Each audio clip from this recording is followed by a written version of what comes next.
إن الحمد لله نحمده ونستعينه ونستغفره ونؤمن به ونتوكل عليه ونعوذ بالله من شرور أنفسنا ومن سيئات أعمالنا من يهده الله فلا مضل له ومن يضلله فلا هادي له ونشهد أن لا إله إلا الله وحده لا شريك له ونشهد أن سيدنا مولانا محمدًا عبده ورسوله أرسله بالحق بشيرا ونذيرا صلى الله تعالى عليه وعلى آله وأصحابه وبارك وسلم تسليما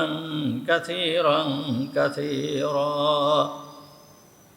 أما بعد فأعوذ بالله من الشيطان الرجيم بسم الله الرحمن الرحيم ولقد آتينا إبراهيم رشده من قبل وكنا به عالمين إذ قال لأبيه وقومه ما هذه التماثيل التي أنتم لها عاكفون قالوا وجدنا آباءنا لها عابدين قال لقد كنتم أنتم وآباؤكم في ضلال مبين قالوا أجئتنا بالحق أم أنت من اللاعبين قال بل ربكم رب السماوات والأرض الذي فطرهن وأنا على ذلك من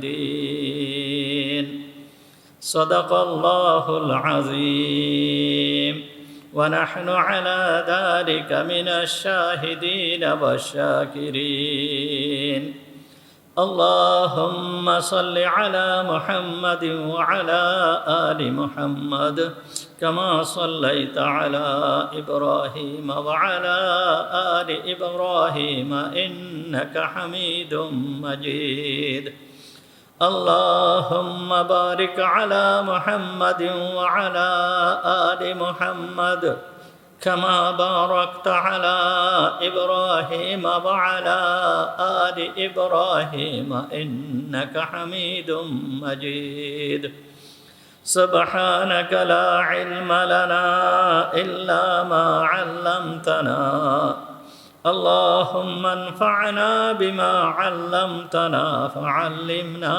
ما ينفعنا وزدنا علما رب اشرح لي صدري ويسر لي أمري واحلل عقدة من لساني يفقهوا قولي اللهم طهر قلوبنا عن غيرك ونبر قلوبنا بنور معرفتك ربنا تقبل منا إنك أنت السميع العليم وتب علينا إنك أنت التواب الرحيم সমস্ত প্রশংসা সেই মহান রব্বুল আলামিনের জন্য যিনি আমাদেরকে আজকের এই পবিত্র জুমার দিনে জুমার নামাজ পড়তে আসার তৌফিক দান করেছেন এই জন্য আমরা সবাই বলি আলহামদুলিল্লাহ। আমাদের আলোচনা চলতেছিল হযরত ইব্রাহিম আলাইহিস সালাম সম্পর্কে। গতদিন আলোচনা করা হয়েছিল যে হযরত ইব্রাহিম আলাইহিস সালাম তার গোত্রের লোকেদেরকে তারকা, চন্দ্র, সূর্য এগুলো রব হতে পারে না এই বিষয়ে সুস্পষ্ট ধারণা দিয়ে দিয়েছিলেন। এরপরে হযরত ইব্রাহিম আলাইহিস সালাম উনি মনোনিবেশ করলেন, অর্থাৎ ওনার দাওয়াতের কাজ শুরু করলেন। গোত্রের লোকেরা যে মূর্তি পূজা করত, এই মূর্তিরা কখনোই রব হতে পারে না, এই মূর্তিদের অসারতা প্রকাশ প্রমাণ করার জন্য হযরতে ইব্রাহিম আলাইহিস সালাম এইবার দাওয়াতের কাজ শুরু করলেন। সে কথা মহান রব্বুল আলামিন কুরআনুল কারীমের ভিতরে, কুরআনুল কারীমের সূরা আম্বিয়ার ভিতরে বর্ণনা করতেছেন। মহান রব্বুল আলামিন বলতেছেন, ওয়ালাকাদ আতাইনা ইব্রাহিমা রুশদাহু মিন ক্বাবল ওয়া কুন্না বিহি আলিমিন। আল্লাহ তাআলা বলতেছেন, ওয়ালাকাদ আতাইনা ইব্রাহিমা রুশদাহু, আমি দিয়েছিলাম ইব্রাহিমকে রুশদাহু, মানে সবুজ, সঠিক বুঝ, সঠিক জ্ঞান আমি ইব্রাহিমকে দিয়েছিলাম। মিন ক্বাবলু মানে ইতিপূর্বে, এর পূর্বে আমি ইব্রাহিমকে সুবুঝ দিয়েছিলাম। ওয়া কুন্না বিহি আলিমিন, আর আমি তার সম্পর্কে ভালো করেই জানতাম, তার জ্ঞান গরিমা কেমন, সে কেমন ধরনের আমল করে, কেমন ধরনের আমল করবে, এই সম্পর্কে আমি ভালো করেই জানতাম। এরপরে মহান রব্বুল আলামিন হুজুর আকরাম সাল্লাল্লাহু আলাইহি ওয়াসাল্লামকে সম্বোধন করে বলতেছেন, স্মরণ করো হে মুহাম্মদ, ইদ ক্বালা লি আবিহি ওয়া কওমিহি মা হাযিহি তামাসিলুল্লাতী আনতুম লাহা আকিফুন। যে ইব্রাহিম যখন তার পিতাকে এবং তার গোত্রের লোকেদেরকে বলেছিল, ইদ ক্বালা লি আবিহি যখন তার পিতাকে বলেছিল, ওয়া কওমিহি এবং তার গোত্রের লোকেদেরকে বলেছিল, মা হাযিহি তামাসিলুল্লাতী আনতুম লাহা আকিফুন। এই যে এই সমস্ত মূর্তিসমূহ, এই সমস্ত প্রতিমা, এই সমস্ত মূর্তি যেইগুলো নিয়ে তোমরা বসে আসো, অর্থাৎ পূজা করার জন্য বসে আসো, পূজা করার জন্য সদা সর্বদা উপবিষ্ট থাকো, বসে থাকো, এইগুলো কি? এগুলো কি রব হতে পারে? এগুলো কিভাবে রব হয়? এইগুলোর পূজা তোমরা কেন করো? মা হাযিহি তামাসিলুল্লাতী আনতুম লাহা আকিফুন, এইগুলো নিয়ে সদা সর্বদা বসে রয়েছো, এইগুলোকে তোমরা পূজা করো, এগুলো কি রব হতে পারে? এগুলো কি রব হওয়ার যোগ্যতা রাখে? কিন্তু গোত্রের লোকেরা কি বলবে? গোত্রের লোকেদের কোনো উত্তর ছিল না, কোনো কথা ছিল না, তাদের কোনো দলিল প্রমাণ কোনো কিছুই ছিল না। শুধু ছিল একটি মাত্র কথা, সেটা হচ্ছে কি, ক্বালু ওয়াজাদনা আবাআনা লাহা আবিদিন।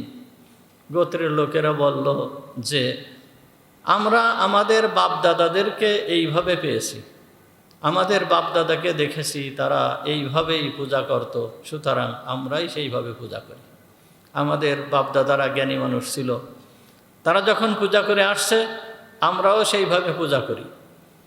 এই বাপদাদাদের দোহাই দিয়ে হযরত ইব্রাহিম আলাইহিস সালামের কাছ থেকে সরার চেষ্টা করল, কিন্তু বাপদাদাদের দোহাই দিলে কি কাজ হয়?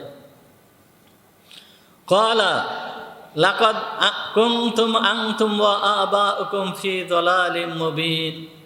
হযরত ইব্রাহিম আলাইহিস সালাম এইবার বললেন যে লাকাদ কুনতুম, যে অবশ্যই তোমরা, ওয়া আবাউকুম এবং তোমাদের বাপদাদারা, তোমরা এবং তোমাদের সাথে তোমাদের বাপদাদারা রয়েছে, বাপদাদারা ছিল ফি যালালিম মুবিন, সুস্পষ্ট ভ্রমের ভিতরে, সুস্পষ্ট পথভ্রষ্টতার ভিতরে। তোমরা যেই কাজ করতেছো, তোমাদের বাপদাদারা যেই কাজ করে গেছে, এই কাজ মোটেও ঠিক নয়, বিন্দুমাত্র ঠিক নয়। তোমাদের বাপদাদারা যেই রকম এক অপদার্থ, মানে একটা যে রব হতে পারে না, তার পূজা করে গিয়েছে, আর তোমরাও সেইভাবে তার পূজা করতেছো, সুতরাং বাপদাদাদের মতন তোমরাও সুস্পষ্ট ভ্রমের ভিতরে পড়ে রয়েছে। একথা বলার পরে গোত্রের লোকেরা হযরত ইব্রাহিম আলাইহিস সালামকে বলতেছে, ক্বালু আজিতানা বিল হাক্কি আম আনতা মিনাল লাহিবিন। হে ইব্রাহিম, তুমি কি আসলেই প্রকৃতপক্ষে সঠিক কথা বলতেছো, নাকি তুমি আমাদের সঙ্গে কৌতুক করতেছো? তুমি যে কথা বলতেছো এই রকম ধরনের কথা তো আমরা ইতিপূর্বে কখনোই শুনি নাই। আমাদের বাপদাদারা এইভাবেই চলে আসতেছে, এইভাবে পূজা করে আসতেছে, আমরা সেইভাবেই করতেছি। তুমি আজকে এসে একটা নতুন কথা প্রচার করতেছো, আসলে কি তুমি একটা সঠিক কথা বলতেছো, না আমাদের সঙ্গে তুমি কৌতুক করতেছো? তখন হযরত ইব্রাহিম আলাইহিস সালাম বললেন, ক্বালা বাল রাব্বুকুম রাব্বুস সামাওয়াতি ওয়াল আরদ আল্লাযী ফাতারাহুন্না ওয়া আনা আলা যালিকা মিনাশ শাহিদিন। তখন ইব্রাহিম আলাইহিস সালাম বললেন যে আমি তো অবশ্যই সঠিক কথা বলতেছি, আমি অবশ্যই সঠিক কথা বলতেছি। ইব্রাহিম আলাইহিস সালাম বললেন, বাল রাব্বুকুম রাব্বুস সামাওয়াতি ওয়াল আরদ, বাল রাব্বুকুম তোমাদের রব, তোমাদের রব হচ্ছে রব্বুস সামাওয়াতি ওয়াল আরদ, যে আসমানের রব, যে জমিনের রব। আসমানেরও রব যিনি, জমিনেরও রব তিনি হচ্ছে তোমাদের রব। শুধুমাত্র তিনি রব না, আল্লাযী ফাতারাহুন্না, যিনি এইগুলোকে সৃষ্টি করেছেন। আসমানকে সৃষ্টি করেছেন, জমিনকে সৃষ্টি করেছেন, তোমাদেরকে সৃষ্টি করেছেন, সব কিছুকে যিনি সৃষ্টি করেছেন সেই হচ্ছে রব। ওয়া আনা আলা যালিকা মিনাশ শাহিদিন, ওয়া আনা আলা যালিকুম মিনাশ শাহিদিন, আর আমি এর উপরে সুস্পষ্ট সাক্ষীদাতা যে আসমানের রব, জমিনের রব, তোমাদের রব সে হচ্ছে মহান রব্বুল আলামিন, আল্লাহই হচ্ছে রব। রব, রব কাকে বলে? রব বলা হয় যিনি সৃষ্টি করেছেন, সৃষ্টি করার পরে যে কোনো জিনিসকে একেবারে পরিপূর্ণতায় পৌঁছায় দেন যিনি, তিনি হচ্ছে রব। যেরকম আল্লাহ তাআলা আমাদেরকে সৃষ্টি করেছেন, আমাদেরকে সৃষ্টি করার পরে আমাদের হায়াত দান করেছেন, আমাদের জীবন দান করেছেন। এখন হায়াত দিয়ে, জীবন দিয়ে, হায়াতে যত যা কিছু লাগে সমস্ত কিছুর ব্যবস্থা আল্লাহ তাআলা করে দিয়েছেন। শরীরকে বাড়াচ্ছেন, যেইভাবে বাড়ানোর দরকার সেইভাবে বাড়াচ্ছেন। হাত দিয়েছেন, পা দিয়েছেন, চোখ দিয়েছেন, কান দিয়েছেন, নাক দিয়েছেন, সমস্ত কিছু দিয়েছেন। এইগুলো দিয়েছেন কে? আল্লাহ। খাদ্য খাবারের ব্যবস্থা করেছেন। যখন কোনো সমস্যায় কোনো ব্যক্তি সমস্যায় পড়ে তখন এই সমস্যার সমাধান যে করেন তিনি হচ্ছে রব। এইভাবে একেবারে পরিপূর্ণতায় পৌঁছায় দেন যেই ব্যক্তি, যেই সত্তা, তিনি হচ্ছে রব। আল্লাহ হযরতে ইব্রাহিম আলাইহিস সালাম এ কথা বললেন। শুধুমাত্র ইব্রাহিম আলাইহিস সালাম তো নিজের পক্ষ থেকে কথা বলেন না, আল্লাহ তাআলার পক্ষ থেকে এই কথা বলেন। নবীরা কখনো নিজের পক্ষ থেকে কথা বলেন না, নবীরা সদা সর্বদা আল্লাহ তাআলার পক্ষ থেকে এই কথা বলেন। মহান রব্বুল আলামিন সূরাতুল বাকারার 20 থেকে 22 নম্বর আয়াতের ভিতরে মহান রব্বুল আলামিন বলতেছেন, ইয়া আইয়ুহান নাসু উবুদু রাব্বাকুমুল্লাযী খালাকাকুম ওয়াল্লাযীনা মিন ক্বাবলিকুম লাআল্লাকুম তাত্তাকুন। মহান রবের এ কথা বলার দরকার ছিল না, যেহেতু তিনি সবথেকে শক্তিধর, সবথেকে ক্ষমতাবান, তিনি আমাদের সৃষ্টিকর্তা। তিনার এ কথা বলার দরকার ছিল না, এইভাবে বুঝায় কথা বলার দরকার ছিল না। শুধুমাত্র এতটুকু বললে হতো, ইয়া আইয়ুহান নাসু উবুদু, হে মানুষ সকল তোমরা আমার ইবাদত করো, এতটুকু বললেই যথেষ্ট। কিন্তু আল্লাহ তাআলা বলতেছেন কি, মানুষকে বুঝাচ্ছেন কিভাবে, বুঝাই দিচ্ছেন কিভাবে, ইয়া আইয়ুহান নাসু উবুদু রাব্বাকুমুল্লাযী খালাকাকুম ওয়াল্লাযীনা মিন ক্বাবলিকুম লাআল্লাকুম তাত্তাকুন। হে মানুষ সকল তোমরা তোমাদের রবের ইবাদত করো। এখানে ইয়া আইয়ুহাল্লাযীনা আমানু এ কথা বলেন নাই, হে মুমিনরা, হে মুমিনরা তোমরা আল্লাহর ইবাদত করো, আল্লাহ এ কথা বলেন নাই। কোনো গোষ্ঠীকে, কোনো জাতিকে বিশেষভাবে সম্বোধন করে আল্লাহ তাআলা এ কথা বলেন নাই, বরঞ্চ সমস্ত মানুষকে সম্বোধন করে আল্লাহ তাআলা বলতেছেন, ইয়া আইয়ুহান নাস, হে লোকেরা, উবুদু রাব্বাকুম, তোমরা তোমাদের রবের ইবাদত করো, তোমরা তোমাদের রবের ইবাদত করো। তো রব কে? আল্লাযী খালাকাকুম, যিনি তোমাদেরকে সৃষ্টি করেছেন। তার ইবাদত তোমরা করবা না কেন? কি জন্য করবা না? তিনি তো তোমাদেরকে সৃষ্টি করেছেন। ওয়াল্লাযীনা মিন ক্বাবলিকুম, এবং যারা তোমাদের পূর্বে অতিবাহিত হয়ে গেছে তাদেরকেও তিনি সৃষ্টি করেছেন। তো তাহলে যিনি তোমাদেরকে সৃষ্টি করলেন, যিনি তোমাদের পূর্ববর্তীদেরকে সৃষ্টি করলেন, তোমাদের পিতা মাতা, বাপ দাদা, দাদা দাদি, নানা নানি, এমনকি আদম আলাইহিস সালাম থেকে নিয়ে যত মানুষ দুনিয়ায় অতিবাহিত হয়েছে, সবাইকে যেই সত্তা সৃষ্টি করেছেন সেই সত্তার ইবাদত করো। ইবাদত তো সেই পাওয়ার যোগ্য। এই জায়গায় সৃষ্টির ক্ষেত্রে তো অন্য কেউ তো শরীক ছিল না আল্লাহর সাথে। আল্লাহ তাআলা বলতেছেন, আআনতুম তাখলুকুনাহু আম নাহনুল খালিকুন। আল্লাহ তাআলা বলতেছেন, মাতৃগর্ভে এই যে তোমাদেরকে সৃষ্টি করা হয়েছে, এই সৃষ্টি কি তোমরা করেছো নাকি আমি করেছি? তোমরা করেছো এই সৃষ্টি নাকি আমি করেছি? আল্লাহ তাআলা সুন্দরভাবে মানুষকে সুন্দরভাবে বোঝাচ্ছেন, যত মানুষ আছে সমস্ত মানুষকে একমাত্র আল্লাহই সৃষ্টি করেছেন, আল্লাহই সৃষ্টি করেছেন। সুতরাং যে তোমাদের অনস্তিত্বের থেকে অস্তিত্ব এনেছেন, যে তোমাদের কোনো অস্তিত্ব ছিল না, তা তোমাদেরকে অস্তিত্বে যিনি আনলেন, যিনি সৃষ্টি করলেন, ইবাদত তো তোমরা তারই করবে, তার ছাড়া আর কার ইবাদত করবে? আর কার ইবাদত করতেছো? আল্লাহ তাআলা বলতেছেন, ইয়া আইয়ুহান নাস, হে মানুষ সকল, উ'বুদু রাব্বাকুমুল্লাযী খালাকাকুম, যিনি তোমাদেরকে সৃষ্টি করেছেন তার ইবাদত করো, ওয়াল্লাযীনা মিন ক্বাবলিকুম, আর যিনি তোমাদের পূর্বে যারা ছিল তাদেরকেও যিনি সৃষ্টি করেছেন তাদের ইবাদত করো, লাআল্লাকুম তাত্তাকুন। তাহলে কি হবে? তোমাদের ভিতরে তাকওয়া আসবে, তোমরা তাকওয়া অর্জন করতে পারবে। এরপরে আল্লাহ তাআলা এমন কিছু গুণ উল্লেখ করতেছেন যে তোমরা আল্লাহর ইবাদত করবে না কেন? এখন আল্লাহ তাআলার কিছু গুণ উল্লেখ করতেছেন, যেই গুণের ভিতরে, মানে যেই গুণের অবদান, এই অবদানের ভিতরে দুনিয়ার সমস্ত মানুষ শরীক রয়েছে। শুধুমাত্র মুমিনরা শরীক নয়, শুধুমাত্র পূর্বের যুগের লোকেরা শরীক নয়, সমস্ত লোকেরা যেই অবদানের ভিতরে শরীক রয়েছে, এই রকম কিছু অবদানের কথা, এই রকম কিছু গুণের কথা আল্লাহ তাআলা বলতেছেন।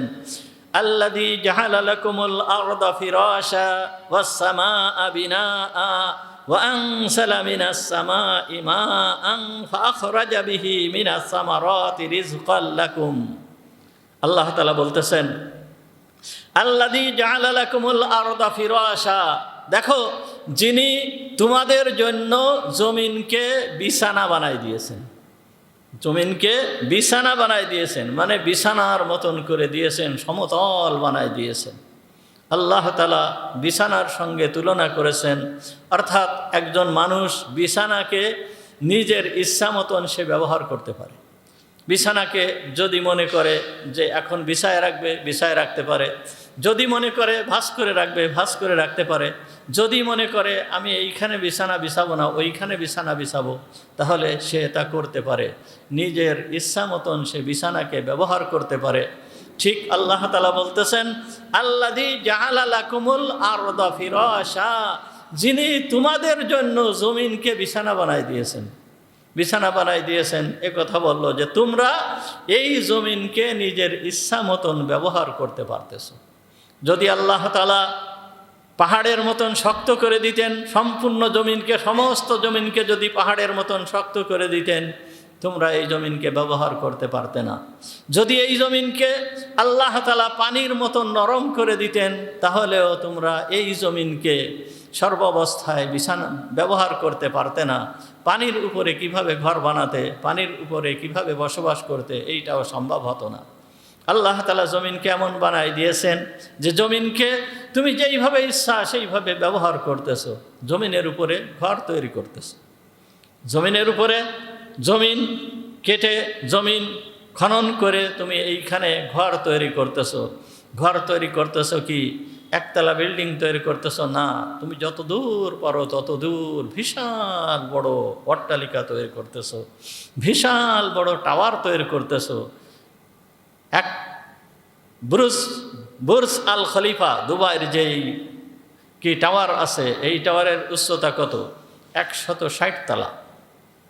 160 তলা, কত উঁচু! চিন্তা করে দেখেন, এত বিশাল অট্টালিকা এই জমিনের উপরে তৈরি করতেছো, কিন্তু জমিন তো কোনো সময় কথা বলে নাই যে আমি এত বড় ওজন বহন করতে পারবো না, তুমি 1 তলার বেশি তৈরি করতে পারবে না। জমিন তো কথা বলে নাই। এই জমিনকে কে সৃষ্টি করে দিল? এই জমিনকে কে তোমাদের জন্য উপযোগী করে দিল, বশীভূত করে দিল? কে তো এইরকম করে দিয়েছে? সে হচ্ছে মহান রব্বুল আলামিন, তিনি হচ্ছে আল্লাহ। সুতরাং তার ইবাদত করো। জমিনের ভিতরে ঘর তৈরি করতেছো, জমিনের ভিতরে তোমার ইচ্ছা মতন খনন করতেছো, জমিনকে খনন করে কি বানাচ্ছ? পুকুর কাটতেছো, পুকুরের ভিতরে তুমি মাছ ছাড়তেছো, মাছের চাষ করতেছো।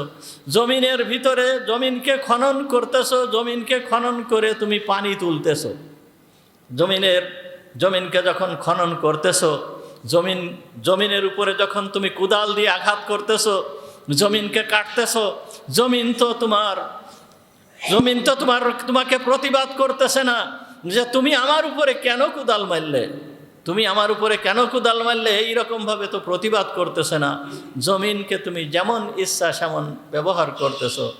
জমিনের ভিতরের থেকে তুমি পানি বাহির করতেছো, টিউবওয়েল পুঁতে পানি বাহির করতেছো। আবার এখন জমিনের নিচ থেকে তুমি জমিনের নিচে যেই সমস্ত খনিজ দ্রব্য আছে সেইগুলোকে তুমি বাহির করে নিচ্ছ। যেই সমস্ত সম্পদ রয়েছে এই সম্পদকে তুমি বাহির করে নিচ্ছ। জমিনের ভিতরে যে তেল রয়েছে এই তেলগুলোকে তুমি বাহির করে নিচ্ছ। যেই তেলকে আল্লাহ তাআলা সৃষ্টি করে রাখছেন, দেখেন তেলের কি মূল্য, তেলের কি মূল্য। এই তেল যদি কোনো রকম একটু তেলের সংকট দেখা যায়, সমস্ত কিছুর সংকট। তেলের সংকট মানে সমস্ত কিছুর সংকট, দুনিয়ায় সব কিছুর সংকট। তাহলে এই তেলকে জমিনের ভিতরে দিয়ে দিয়েছে আল্লাহ তাআলা, তেলকে জমিনের ভিতরে দিয়ে দিয়েছে। ঘর তৈরি করার জন্য যেই লোহা লাগে, লোহাকে আল্লাহ তাআলা জমিনের ভিতরে দিয়েছে।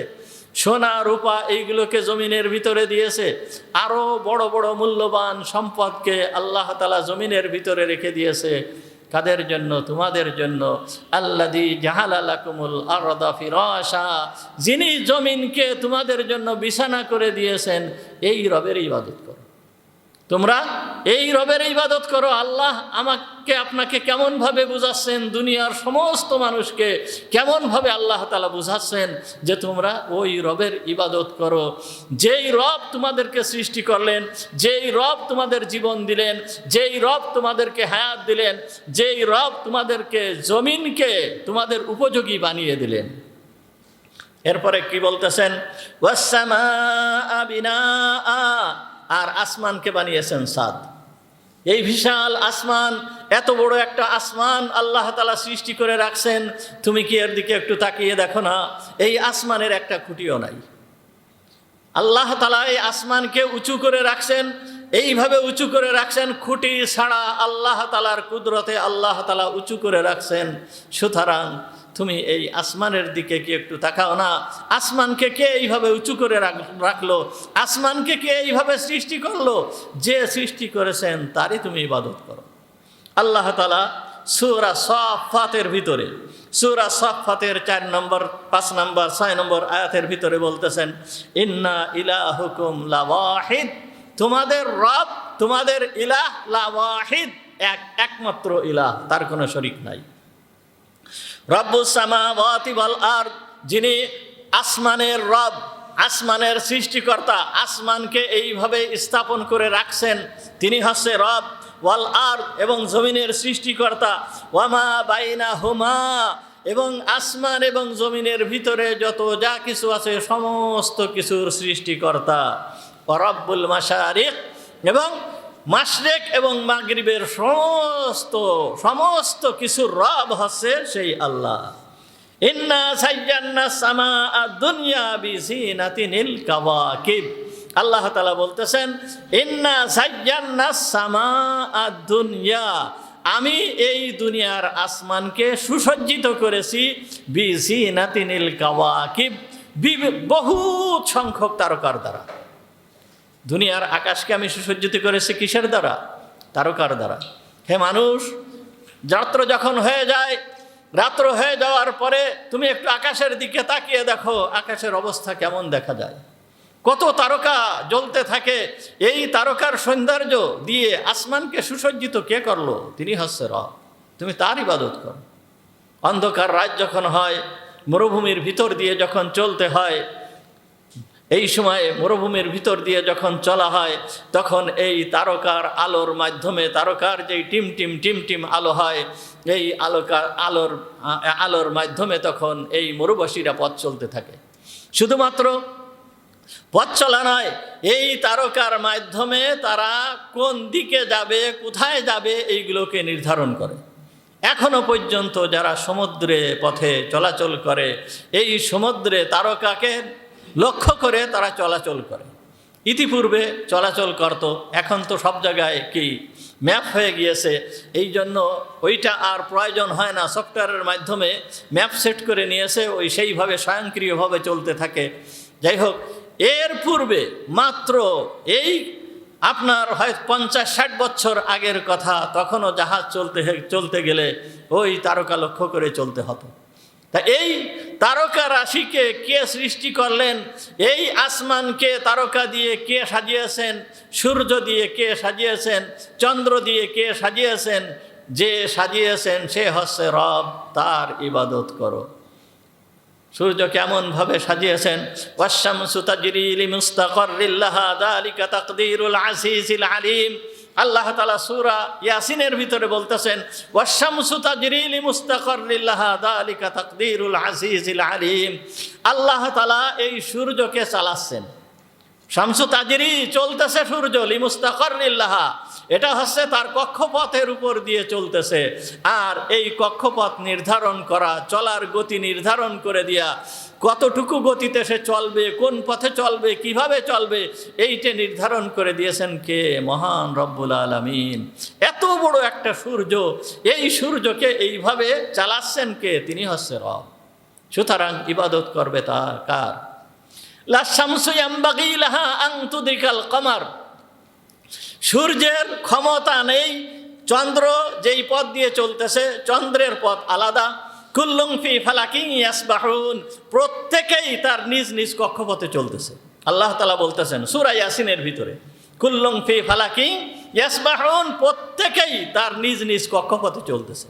তারকা তার কক্ষপথে চলতেছে, চন্দ্র তার কক্ষপথে চলতেছে, সূর্য তার কক্ষপথে চলতেছে, এই পৃথিবীটাও তার কক্ষপথে চলতেছে। সমস্ত কিছুই চলমান, দুনিয়ার সমস্ত কিছুই চলমান, কিন্তু চলতেছে এমনভাবে, লাশ-শামসু ইয়ামবাগি লাহা আন তুদরিকাল কমার। চন্দ্রের ক্ষমতা নেই, সূর্যের ক্ষমতা নেই সে যে চন্দ্রের সাথে মিশে যাবে, তার পথ ছেড়ে এসে চন্দ্রের সাথে মিশে যাবে, এক হয়ে যাবে, পথ এক বানায় নেবে। এই রকম ধরনের কারোর কোনো ক্ষমতা নেই। এইটা চালাচ্ছেন কে? মহান রব্বুল আলামিন এইভাবে চালাচ্ছেন, এইভাবে মহান রব্বুল আলামিন চালাচ্ছেন। তাহলে আল্লাহ তাআলা কি বললেন? যে আল্লাহ তাআলা বলতেছেন, আল্লাযী জাআলা লাকুমুল আরদা ফিরাশা, যেই সত্তা জমিনকে কি বানিয়েছেন? বিছানা বানিয়েছেন।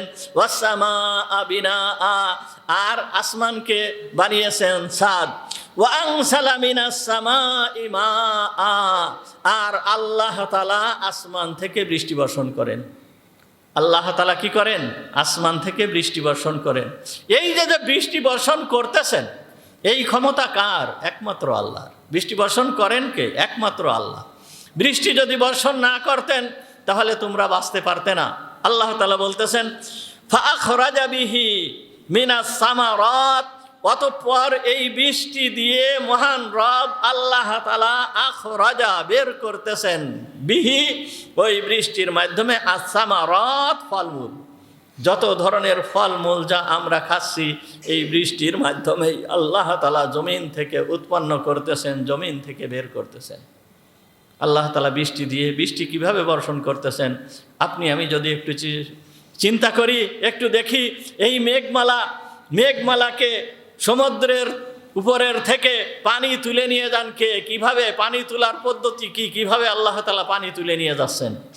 কোন পদ্ধতিতে আল্লাহ তাআলা পানি তুলে নিয়ে যাচ্ছেন? ও একটু একটু একটু একটু করে পানি তুলে নিয়ে এই পানিগুলোকে উপরে নিয়ে কিভাবে পুঞ্জীভূত করতেছেন, কিভাবে একত্রিত করতেছেন। একত্রিত করার পরে এই পানিগুলোকে আল্লাহ তাআলা সমগ্র দুনিয়ার বুকে কিভাবে এটাকে বন্টন করতেছেন, কিভাবে বন্টন করতেছেন, কিভাবে ছড়ানো এলাকায় যেই পরিমাণ প্রয়োজন সেই পরিমাণ আল্লাহ তাআলা বর্ষণ করতেছেন। এই পানিগুলোকে যদি একসাথে ছেড়ে দিত তাহলে তো সব কিছু ধ্বংস হয়ে যেত, সব কিছু শেষ হয়ে যেত, কিছুই থাকতো না, সব কিছু শেষ হয়ে যেত। কিন্তু ফোঁটা ফোঁটা আকারে আল্লাহ তাআলা এই পানিকে বর্ষণ করতেছেন। তাহলে এই ক্ষমতা কার? এই ক্ষমতা একমাত্র আল্লাহর। হে মানুষ, মুমিন, মুসলমান, কাফের, মুশরিক যারা আছে সবাই এই নিয়ামতকে ভোগ করতেছে, এই নিয়ামতকে ভোগ করতেছে, এই সুযোগ সুবিধাকে উপভোগ করতেছে।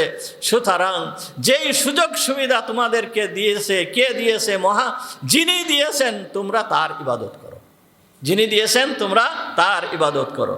আল্লাহ তাআলা বলতেছেন ফাখরাজা বিহি মিনাস সামারাত, অতঃপর বের করেছে এই পানির মাধ্যমে আসামারাত, ফলমূল, ফসলাদি। কি? পানির মাধ্যমে ফলমূল বের করেছে, ফসলাদি বের করেছে। পানি বর্ষণ করতেছেন। পানি বর্ষণ করার পরে এই পানির থেকে কি উৎপন্ন হচ্ছে? বিভিন্ন ধরনের ফল উৎপন্ন হচ্ছে। একই মাটি, কি? একই মাটি, মাটি এক, বা পানি দিচ্ছেন এক, একই পানি একই মাটি, কিন্তু এইখান থেকে গাছ উৎপন্ন হচ্ছে ভিন্ন ভিন্ন গাছ। কোনোটা আম গাছ, কোনোটা কাঁঠাল গাছ, কোনোটা জাম গাছ, কোনোটা লিচু গাছ, কোনোটা জামরুল গাছ, বিভিন্ন ধরনের গাছ আল্লাহ তাআলা উৎপন্ন করতেছেন। এই গাছটাকে উৎপন্ন কে করলো? কে উৎপন্ন করতেছে? এই গাছটাকে মাটির ভিতরের থেকে উপরের দিকে তুলতেছে কে? এই গাছটাকে বড় বানাচ্ছে কে? এই গাছে পাতা দিচ্ছে কে? এই গাছে ডাল দিচ্ছে কে? এই গাছে ফুল দিচ্ছে কে?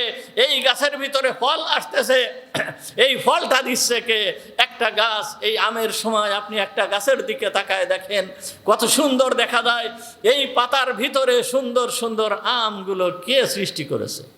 একটা কাঁঠাল গাছের দিকে তাকিয়ে দেখেন, কাঁঠাল গাছের এই কাণ্ড ভেদ করে করে এত পরিমাণ কাঁঠাল আল্লাহ তাআলা দিয়েছেন। এই কাঁঠালগুলো এই কাণ্ডকে ভেদ করে বের করলো কে? হে মানুষ, তোমরা কি বোঝো না? হে মানুষ, তোমরা কি একটু চিন্তা ভাবনা করো না?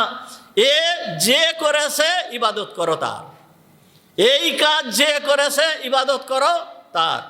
একই মাটি, একই বৃষ্টি, একই পানি, গাছ আল্লাহ তাআলা বানিয়েছেন ভিন্ন, আর বিভিন্ন ধরনের ফল বানিয়েছেন। যেই ফল রৌদ্রের আলোতে যেই ফল পাকতেছে, চন্দ্রের আলোর মাধ্যমে যেই ফলের ভিতরে স্বাদ আসতেছে, চন্দ্রকে ওইখানে ফিট করছে কে? সূর্যকে ওইখানে ফিট করছে কে? চন্দ্রকে যদি একটু দূরে ফিট করতো তাহলে একটা ফলও কোনো স্বাদ হতো না, একটা ফলেও কোনো স্বাদ আসতো না। আল্লাহ তাআলা এমন কায়দায় এইগুলোকে চালাচ্ছেন। বিভিন্ন ধরনের ফল, বিভিন্ন ধরনের স্বাদের ফল আল্লাহ তাআলা তোমাদের রেজেক হিসেবে দিয়েছে। ধানকে রেজেক হিসেবে দিয়েছে, গমকে রেজেক হিসেবে দিয়েছে। আল্লাহ তাআলা তাই বলতেছেন যে রিজকাল লাকুম, তোমাদের রেজেক হিসেবে এইগুলোকে দেওয়া হয়েছে। কে দিয়েছে? যে দিয়েছে তোমরা তার ইবাদত করো, যে দিয়েছে তোমরা তার ইবাদত করো। ফালা তাজআলু লিল্লাহি আনদাদা, সুতরাং তোমরা আল্লাহর সাথে কোনো শরীক করো না, সুতরাং তোমরা আল্লাহর সাথে কোনো শরীক করো না। ওয়া আনতুম তা'লামুন, আর এই মত অবস্থায় যে তোমরা সব জানতেছো, দেখতেছো আল্লাহ তাআলা কত বড় মহান। আল্লাহ তাআলা আল্লাহকে চিনতে, এখন বর্তমান আল্লাহকে চিনতে একটু যদি কোনো বান্দা, কোনো ব্যক্তি একটু যারা সে ধারণা করে তাহলে সে আল্লাহকে চিনতে পারে। আল্লাহকে চেনার জন্য তেমন কিছু লাগে না, একটু জ্ঞান খাটালেই সে আল্লাহকে চিনতে পারে। আল্লাহকে চেনা বড় সহজ হয়ে যায়। একজন আরবি লোক, গ্রাম্য মানুষ, যে তেমন কিছু জানে না, গ্রামের মানুষ লেখাপড়া জানে না তেমন কিছু, সাধারণত আরবি, এই যে আরবি বলা হয় একেবারে গ্রামের মানুষ যারা লেখাপড়া কিছুই জানে না, এই রকম একজন ব্যক্তি যে একেবারে আনপড় লোক, সহজ সরল লোক, তার কাছে একজন জিজ্ঞেস করতেছে, তুমি যে আল্লাহর ইবাদত করো, আল্লাহ যে আছে তা তুমি কি করে জানলে? তুমি কি করে বুঝো যে আল্লাহ আছে? তখন ওই গ্রামের লোকটা, সে থাকে গ্রামে, সে কি করে, উট চড়ায়, ছাগল চড়ায়, এইভাবে সে জীবিকা নির্বাহ করে। তা সে যেই রকম ব্যক্তি সেই অনুযায়ী সে জবাব দিচ্ছে যে যখন এই পথ দিয়ে যখন একটা উট চলে, তার পায়ের নিশানা দেখে আমি বলে দেই যে এই পথ দিয়ে উট গেছে। পায়ের নিশানা দিয়ে আমি বলে দেই যে এই পথ দিয়ে ছাগল গেছে। ছাগলের পায়ের নিশানা দেখে আমি বলে দেই কি এই পথ দিয়ে ছাগল গিয়েছে। ঘোড়ার নিশানা দেখে আমি বলে দিতে পারি যে এই পথ দিয়ে কি গিয়েছে, ঘোড়া গিয়েছে। তাহলে পায়ের নিশানা দেখে যদি বলে দেওয়া যায় যে এইটা হচ্ছে ঘোড়ার পা, এই নিশানা যদি ঘোড়াকে প্রমাণ করতে পারে, এই নিশানাটা যদি ঘোড়াকে প্রমাণ করতে পারে, দুনিয়ায় যত কিছু আছে এইগুলো কি আল্লাহর প্রমাণ নয়? এইগুলো কি আল্লাহকে প্রমাণ করতে পারে না? এইগুলো কি আল্লাহর প্রমাণ নয়? এই সমস্ত জিনিস সাধারণের থেকে সাধারণ একজন মানুষ যদি চিন্তা ভাবনা করে তাহলে কি আল্লাহকে বুঝতে পারে। পায়ের নিশানা দেখে মানুষ বলে দিচ্ছে যে এইটা কি ঘোড়ার পা, এইটা ঘোড়ার পাড়া, এইটা মানুষের পাড়া, এইটা ছাগলের পাড়া। গোবর দেখে বলে দিচ্ছে কি এইটা কিসের গোবর, গরুর গোবর নাকি ছাগলের গোবর নাকি ঘোড়ার গোবর, এইগুলো দেখে বলে দিচ্ছে যে এইটা ঘোড়া, এইটা গরু, এইটা ছাগল, এইগুলো বলে দিচ্ছে। পায়ের নিশানা দেখেন, মুহাম্মদুর রাসূলুল্লাহ সাল্লাল্লাহু আলাইহি ওয়াসাল্লাম হিজরতের দিন, যেই দিন হিজরত করে মক্কার থেকে মদিনায় চলে যাচ্ছেন, মক্কার থেকে মদিনায় যাওয়ার সময় হিজরত করে যখন চলে যাচ্ছেন, কাফেররা তো চারিপাশ দিয়ে ঘিরে আছে। মুহাম্মদুর রাসূলুল্লাহ সাল্লাল্লাহু আলাইহি ওয়াসাল্লাম রাত্রেবেলায় কাফেরদের চোখ ফাঁকি দিয়ে উনি ঘর থেকে বের হয়ে পড়েছেন। ঘর থেকে বের হয়ে আবু বকর সিদ্দিক রাদিয়াল্লাহু তাআলা আনহুকে নিয়ে গারে সাওরে আশ্রয় নিয়েছেন। এখন ওরা তো অপেক্ষায় রয়েছে যে মুহাম্মদ যেই সময় ঘরের থেকে বের হবে, ভোরবেলায় যখন ঘরের থেকে বের হবে সবাই মিলে একসাথে তরবারি চালায় দেবে।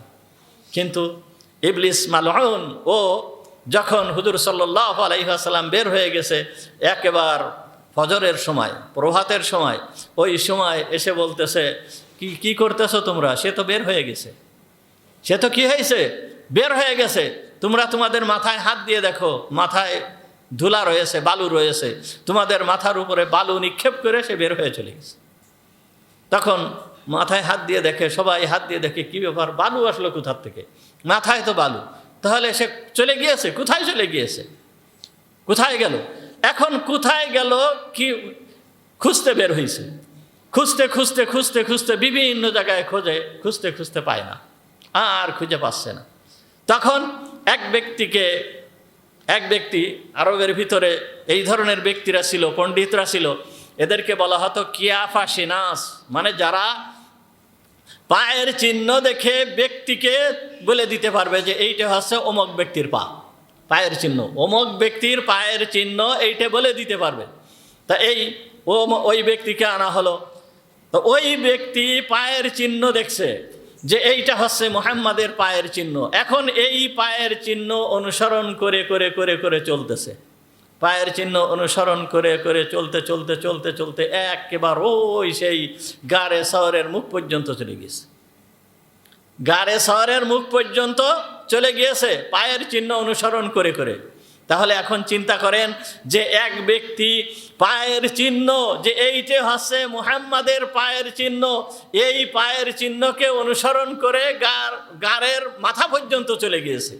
যাই হোক, আল্লাহ তাআলা তার রসুলকে হিফাজত করবেন।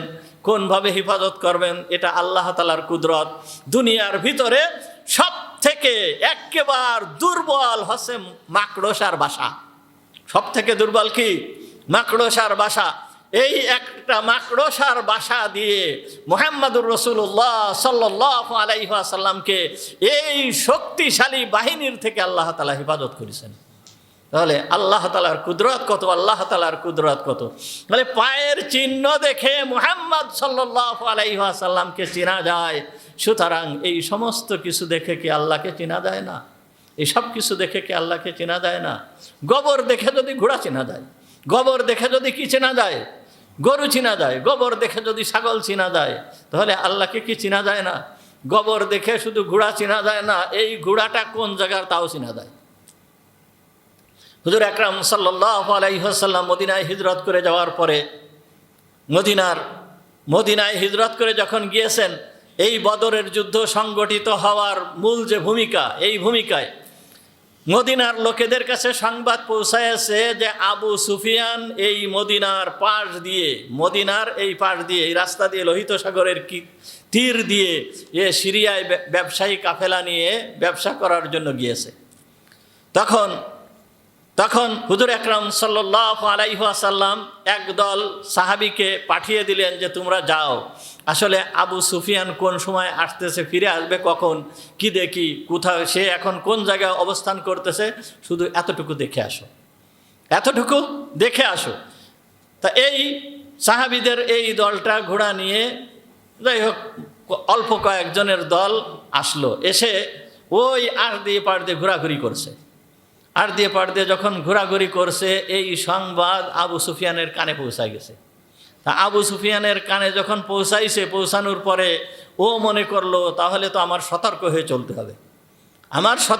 চলতে হবে, এই পথ দিয়ে যদি আমি সতর্ক হয়ে না চলি, তাহলে ওরা যদি আমাকে ধরে ফেলে তাহলে তো সমস্যা হবে, আমার সতর্ক হয়ে চলতে হবে।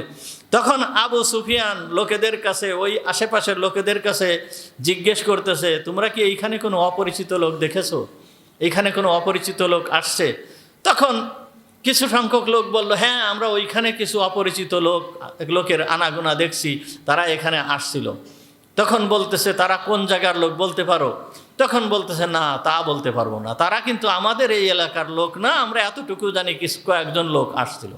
তখন আবু সুফিয়ান ওইখানে গেল, ওইখানে যাওয়ার পরে দেখে যে হ্যাঁ এইখানে ঘোড়ার পাড়া আছে, ঘোড়ার যে লেদা ওইখানে ফেলা আছে, এটাও আবু সুফিয়ান দেখছে।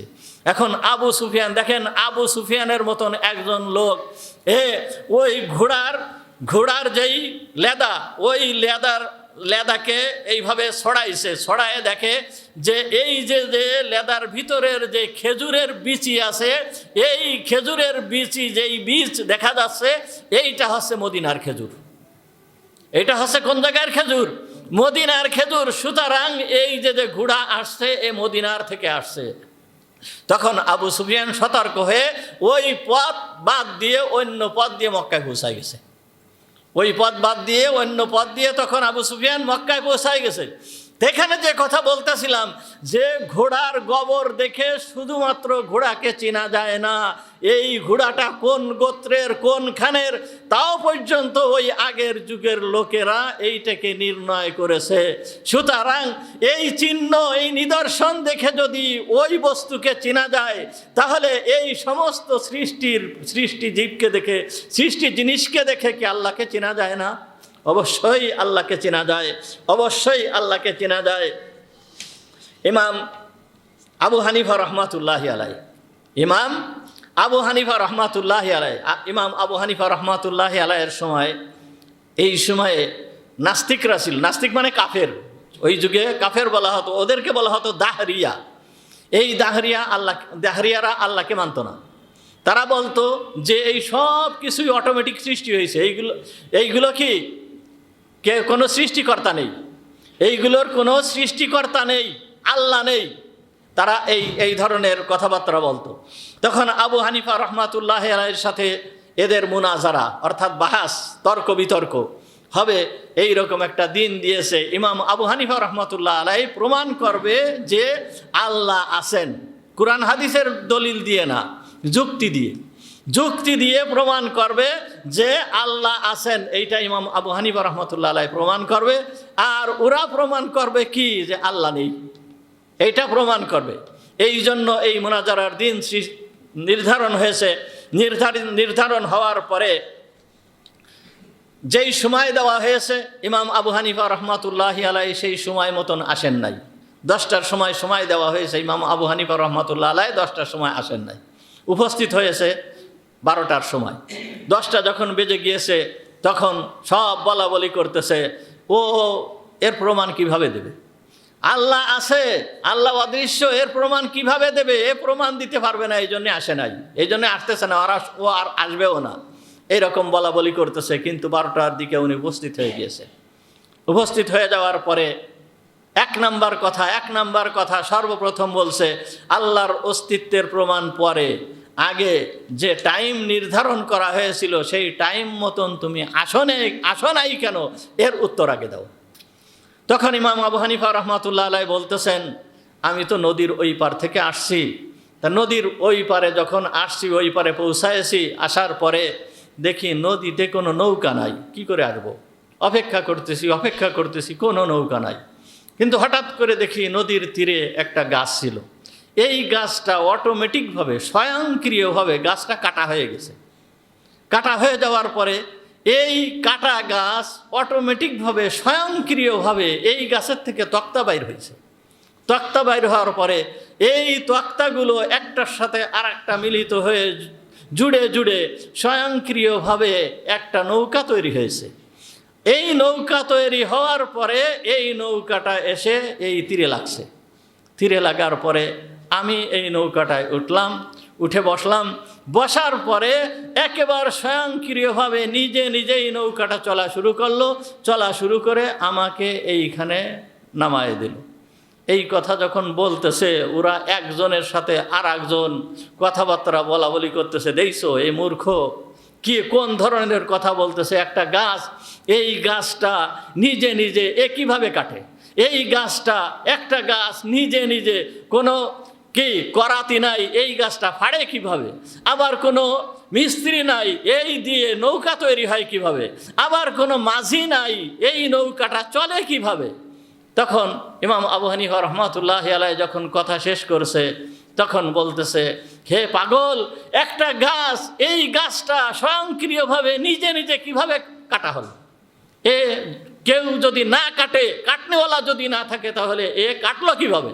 ফাড়নেওয়ালা যদি না থাকে, এই গাছটা ফাড়লো কিভাবে? আর মিস্ত্রি যদি না থাকে, এই নৌকাটা বানালো কে? এই নৌকাটা তৈরি হলো কিভাবে? মাঝি যদি না থাকে, চালানেওয়ালা যদি না থাকে, তাহলে এই নৌকাটা চললো কিভাবে? তখন ইমাম আবু হানিফা রহমাতুল্লাহি আলাইহি বলতেছেন, একটা গাছ যদি স্বয়ংক্রিয়ভাবে না কাটতে পারে, ওই গাছটা যদি স্বয়ংক্রিয়ভাবে ওই গাছের থেকে তক্তা না হতে পারে, ওই তক্তা দিয়ে স্বয়ংক্রিয়ভাবে যদি নৌকা না হতে পারে, আর ওই নৌকা যদি স্বয়ংক্রিয়ভাবে না চলতে পারে, তোমাকে সৃষ্টি করলো কে? আসমানকে সৃষ্টি করলো কে? জমিনকে সৃষ্টি করলো কে? সমস্ত কিছুকে সৃষ্টি করলো কে? এইগুলো কি স্বয়ংক্রিয়ভাবে সৃষ্টি হয়েছে? কোন পাগল বলে যে এইগুলো স্বয়ংক্রিয়ভাবে সৃষ্টি হয়েছে? এই কথা বলার সঙ্গে সঙ্গে ওই সময় বহুত দাহরিয়ারা, অনেক দাহরিয়া তখন ইসলাম গ্রহণ করে ফেলেছিল। সুতরাং আল্লাহর যেই সমস্ত নিদর্শন আছে, এইগুলোর জন্য তেমন আমরা যদি একটু চিন্তা ভাবনা করি, এইগুলো বুঝতে পারি যে আল্লাহ তাআলা এক, আল্লাহর কোনো শরীক নাই, আল্লাহর অস্তিত্ব অবশ্যই আল্লাহর অস্তিত্ব আছে। ইমাম মালিক রহমাতুল্লাহি আলাইহির কাছে ওই যুগ, ধরেন সাহাবীদের যুগের পরের যুগ, সমস্ত জায়গায় তো আর ইসলাম, সমস্ত লোকেরা তো আর ইসলাম গ্রহণ করে নাই। তখন ওই যারা ইসলাম গ্রহণ করে নাই, তারা এই সমস্ত বড় বড় আলেমদের কাছে বিভিন্ন ধরনের প্রশ্ন করত। ইমাম মালিক রহমাতুল্লাহি আলাইহির কাছে এসে একজন প্রশ্ন করতেছে যে, আল্লাহর অস্তিত্বের প্রমাণ আপনি একটু দেন, আল্লাহর অস্তিত্বের প্রমাণ আপনি একটু দেন, মানে যুক্তির মাধ্যমে আল্লাহর অস্তিত্বের প্রমাণ দেন। তখন ইমাম মালিক রহমাতুল্লাহি আলাইহি কুরআনুল কারীমের এই আয়াতটা তেলাওয়াত করলেন, আমিন আয়াতিহি খালকুস সামাওয়াতি ওয়াল আরদ ওয়া ইখতিলাফু আলসিনাতিকুম ওয়া আলওয়ানিকুম ইন্না ফি যালিকা লাআয়াতিল লিল আলামিন। ইমাম মালিক রহমাতুল্লাহ আলাইহি এই আয়াতটা তেলাওয়াত করলেন। এই আয়াতটা থেকে শুধুমাত্র এই জায়গাটায় ওয়া ইখতিলাফু আলসিনাতিকুম ওয়া আলওয়ানিকুম, এই জায়গাটার উপরে ইমাম মালিক রহমাতুল্লাহ আলাইহি ফোকাস করলেন। ইমাম মালিক রহমাতুল্লাহ আলাইহি বলতেছেন, দেখো তুমি আল্লাহ যে আছে এর প্রমাণ তোমার নিজের ভিতরেই রয়েছে। বলতেছে দেখো তোমাকে সৃষ্টি করেছে কে? আল্লাহ। তোমার থেকে আদম আলাইহিস সালাম থেকে নিয়ে এই পর্যন্ত যত মানুষ আছে সমস্ত মানুষকে সৃষ্টি করেছে কে? আল্লাহ। সব মানুষকে আল্লাহ সৃষ্টি করেছেন। কে সৃষ্টি করেছেন? আল্লাহ সৃষ্টি করেছেন, অন্য কেউ সৃষ্টি করেন নাই।